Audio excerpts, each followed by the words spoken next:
윤석열 대통령과 한덕수 국무총리가 전남 의대 신설 입장을 밝힌 가운데 동서 갈등이 재점화됐습니다. 김영록 전남도지사의 정치력과 행정력이 그 어느 때보다 필요한 시기입니다. 지자체들이 돈사 신축에 대해 주민들의 입장을 대변하고 있습니다. 사업주가 법적 대응도 불사하면서 행정비용 낭비 사례가 잇따르고 있습니다. 22대 총선 후보 등록이 시작됐습니다. 입지자들은 후보 등록을 마치고 본격적인 총선 체제에 돌입했습니다. 22대 총선을 앞두고 우리 지역 유권자들의 희망 공약을 들어보고 있습니다. 오늘은 여수 을 선거구 주민들의 현안 해결 요구 사항을 들어봤습니다.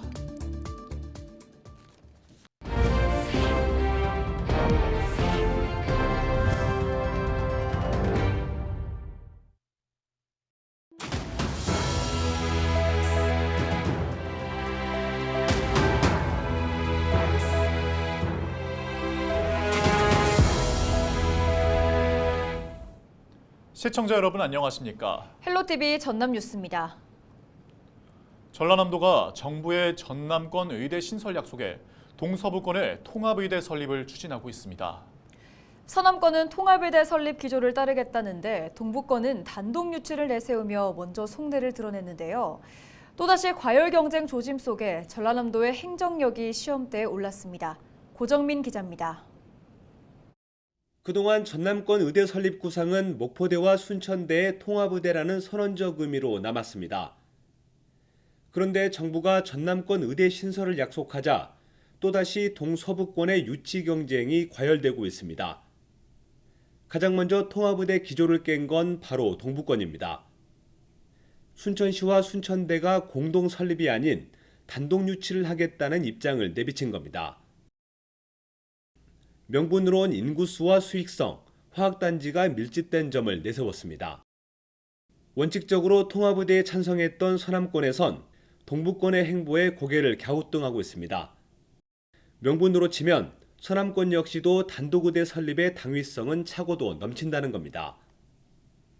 전국에서 가장 많은 섬, 조선업 밀집지역, 목포대 의대 설립을 기반으로 한 교육부의 용역 결과 인구 소멸의 위기는 정부의 의료개혁의 초점과도 맞닿아 있습니다.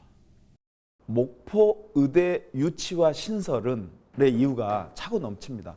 그럼에도 불구하고 우리는 동서가 화합하고 상생하자는 전남도의 통합의대 취지에 대해서 우리는 10분 이해하고 있습니다. 그런데 이 상황에서 특정 지방자치단체에서 독자적으로 뭘 해보겠다고 하는 것은 전남도의 노력을 수포로 돌리고 분열을 조장하는.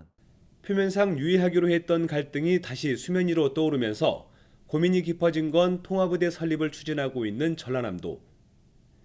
두 대학의 물리적 통합이나 공동의대 설립까지는 풀어야 할 과제가 산적해 있기 때문입니다.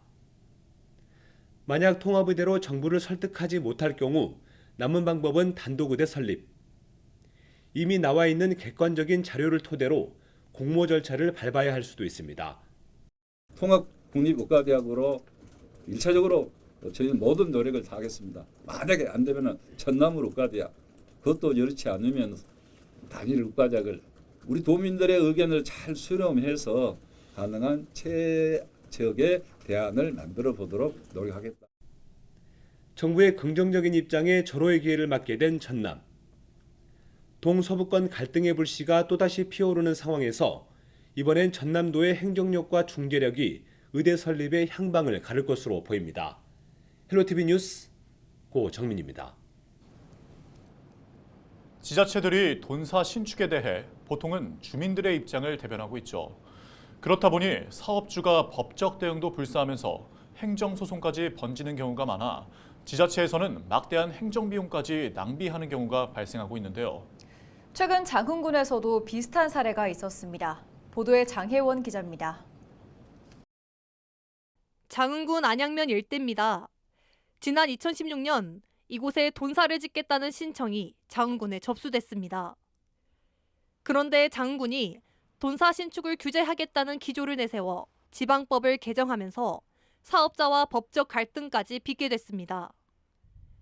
재판 결과가 나오기까지는 약 8년. 결국 대법원은 사업자의 손을 들어줬습니다. 인허가 추진 당시 장흥군이 세운 기준에 모두 충족했고 주민들의 협의 과정이 없었다는 이유만으로 인허가를 불허한 것은 타당하지 않다고 본 겁니다. 제가 그 일 때문에 너무 시간도 많이 걸렸고 힘이 들었고 그렇기는 하지만 이제 일이 다 마무리되었기 때문에 재판부의 판단이 나왔지만 주민들은 받아들일 수 없다는 입장입니다. 법적 기준을 충족했더라도 돈사가 들어오면 주변 환경이 오염될 수 있어 피해가 예상된다는 겁니다. 돈사 예정 부지가 저수지 지금 안양 면민들 수천 명이 쓰는 그 저수지에서 한 300-400m 정도 떨어져 있는데요. 그 저수지 물로 그 안양 면민 한 수백 가구가 이렇게 친환경 농사를 밑에서 짓고 있습니다. 그래서 그 물이 오염되면 어쨌든 방금 얘기한 것처럼 수백 가구의 그 농가들이 손해를 보게 돼 있습니다. 행정소송에 패소한 장흥군도 입장이 난처하기는 마찬가지. 주민들의 입장을 대변했다고는 하지만 89억 원 규모의 막대한 손해배상금을 감당해야 할 수도 있어 부담으로 작용하고 있습니다. 장흥군은 앞으로 예상되는 피해나 주민들의 입장을 적극 수용해 피해를 최소화하는 방안을 모색할 계획입니다. 위법을 할 수 있는 여부를 감시할 수 있는 그런 제도 장치도 사업자하고 협의해서 저희들 마련해 주려고 하죠.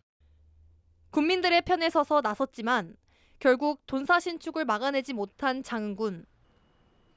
행정력 낭비에 예산 낭비까지 예상되면서 비난을 피하기 어려워 보입니다. 헬로티비 뉴스 장혜원입니다. 22대 총선 후보자 등록이 시작된 가운데 전남에서는 21일 오후 3시 기준 22명의 후보가 예비 등록을 마쳤습니다. 각 선거구 현황을 살펴보면 목포가 6명으로 가장 많았고 순천 광양 곡성 구례 을과 영암 무안 신안이 3명, 여수을과 순천 광양 곡성 구례갑 나주 화순 담양 한평 영광 장성 해남 완도 진도가 각각 2명으로 뒤를 이었습니다. 정당별로는 민주당이 7명으로 가장 많았고 진보당 6명, 국민의힘 4명, 무소속 2명, 녹색정의당과 한국농어민당, 소나무당이 각각 1명씩 집계됐습니다. 전남 선거관리위원회는 오는 22일 오후 6시까지 본 후보 등록을 접수할 방침입니다. 순천 광양 곡성 구례갑 선거구 더불어민주당 손은모 후보가 이번 공천 결과를 받아들였습니다. 손 후보는 21일 선거사무소에서 기자회견을 열고 경선 과정에서의 억울함과 아쉬움을 털어내고 시민들과 지지자들에게 감사의 마음을 전했습니다. 손 후보는 저는 권력이 필요한 게 아니라 순천시와 시민을 위해 일할 수 있는 지휘와 권한이 필요했다며 억울하고 아쉽지만 이번 국회의원 선거를 여기서 마무리하고 탈당이나 무소속 출마는 하지 않겠다고 강조했습니다. 손은모 예비후보는 더불어민주당 경선 여론조사 1위를 차지했지만 이중투표 유도 논란에 휩싸이면서 공천 자리를 김문수 후보에게 내줬습니다. 개혁신당이 비례대표 2번으로 천하람 전 최고위원을 확정한 가운데 천 의원이 기자회견을 열고 입장을 밝혔습니다. 천하람 개혁신당 비례대표 후보는 당의 전략적인 판단에 따른 차출이었지만 어떤 이유에서든 순천에 출마하지 못해 송구하고 출마를 기다려주신 유권자에게 죄송한 마음이라고 전했습니다. 순천의 두 번째 국회의원으로서 순천의 단독 분고와 순천대 의대 신설, 국가정원의 사후 활용까지 충실히 챙기겠다고 강조했습니다. 다시 한번 순천 시민과 국민들께 순천 지역구 출마 약속을 지키지 못해 죄송하다는 말씀을 드립니다. 죄송한 마음만큼 순천을 위해, 호남을 위해 최선을 다하겠습니다. 감사합니다.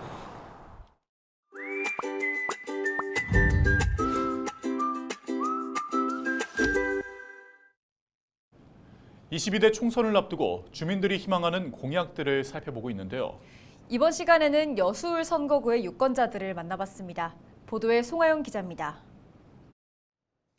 여수을 선거구는 주로 석유화학 산단이 밀집된 지역입니다. 때문에 폭발이나 대기오염, 악취 등 안전사고와 환경 문제에 민감할 수밖에 없습니다. 인근 주민들은 안전과 건강에 직결된 현안에 국회의원이 관심을 가져야 한다고 호소했습니다. 그러면서 실태조사나 환경 개선을 의무화할 수 있는 제도 마련도 언급했습니다. 산단의 환경오염과 지역사회에 미치는 영향에 대해서 또 지역사회와 어떻게 상생할 것인지 하는 내용들을 담는 그런 제도적 정비가 필요하다고 생각합니다. 전남의 관광 1번지답게 새로운 관광 콘텐츠를 개발해야 한다는 의견도 제시됐습니다. 주요 관광 명소가 여수의 동쪽에 치우친 만큼 여수 을 선거구에 포함되는 서쪽도 균형 발전이 필요하다는 겁니다. 핫플레이스와 같은 그대로의 어떤 콘텐츠가 우리 을 지역에도 필요하다. 서부권에도 필요하다. 젊은이들이 모여가지고 그냥 즐기고 그다음에 또 어떤 축제를 하면 모일 수 있는 공간, 또 버스킹을 할 수 있는 그런 공간이 필요하다. 구도심과 신도심 사이 학생 수 쏠림 현상에 대해서도 대책을 주문했습니다. 작은 규모의 학교는 통폐합, 특정 학교에 쏠려 있는 과밀학급은 분산하는 방안도 고민해야 한다고 강조했습니다. 정말 필요한 아이들이 너무 과다한 학생들이 지금 분포되어 있어서 신도시 같은 경우는 근데 그게 학교가 하나 정도 개설되어 있고 거기에 인원수가 1000명이 넘어요. 학교를 신설을 해야 하는 부분이 있고요. 이전을 하든지 22대 총선을 앞두고 지역 유권자들이 다양한 희망 공약을 제시한 가운데 여수 을 선거구 후보자들이 어떤 공약으로 화답할지 주목됩니다. 헬로티비 뉴스 송하영입니다. 해남 야산에서 산불이 발생했지만 빠른 진화로 산불이 번지는 것을 막았습니다. 지난 20일 오후 4시 15분쯤 해남읍 남천리의 한 야산에서 발생한 화재는 헬기 1대와 장비 5대, 인력 14명을 투입해 1시간 30여 분 만에 불길을 잡은 결과 산림 일부인 2헥타르 정도만 타는 데 그쳤습니다. 소방당국은 정확한 화재 원인을 조사하고 있습니다. 한덕수 국무총리가 전남 지역에 의대를 신설하겠다는 입장을 밝힌 가운데 소병철 국회의원이 구체적인 계획을 촉구했습니다. 더불어민주당 소병철 의원은 정부가 총선 전에 향후 추진 일정과 전남과의 협의체 구성 등 구체적인 계획을 공표해달라고 촉구했습니다. 정부가 총선에 유리한 국면을 조성하기 위해 전남 의대 설립 방향만 제시하고 총선 후에는 시일을 끌어서는 안 된다며 의대 입학 정원도 19년 만에 확대 발표한 상황에서 의대 신설을 조속히 추진하지 않는다면 전남도민들은 또다시 낙담할 것이라고 강조했습니다.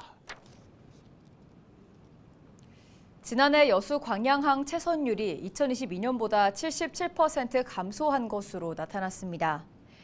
여수 광양항만공사는 항만 인프라 확충과 운영 효율화 등 지속적으로 채선 저감책을 실시한 결과 지난 2022년 채선율 2.228%에서 1년 만에 0.52%로 낮아졌다고 설명했습니다.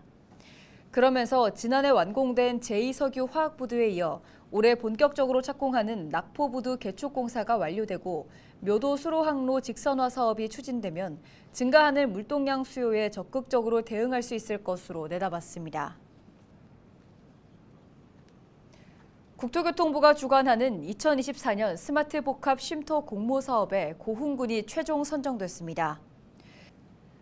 공모 선정으로 국비 20억 원을 확보한 고흥군은 국도 27호선 풍양면 항동리 일원에 휴게소와 주차장, 전기차 충전소 등을 조성할 계획입니다. 고흥군은 오는 2027년 준공을 목표로 순천국토사무소와 협력해 2025년부터 공사를 시작할 예정입니다. 목포시가 임신부터 출산까지 다양한 출산 장려 정책이 담긴 책자를 제작해 배부하고 있습니다. 목포시의 출산 정책 관련 책자에는 사전 임신 건강관리나 난임 지원, 출산 준비, 영유아 지원 등 모두 33개의 지원 사업을 한눈에 보고 이해할 수 있도록 지원 내용이나 신청 방법 등의 상세한 내용이 담겼습니다. 책자는 각 행정복지센터나 보건소에서 받아볼 수 있고 예비 부부나 자녀가 있는 시민들에게 도움이 될 것으로 보입니다. 이상으로 뉴스를 마칩니다. 저희는 언제나 지역민 여러분과 함께합니다. 시청해주신 여러분 고맙습니다.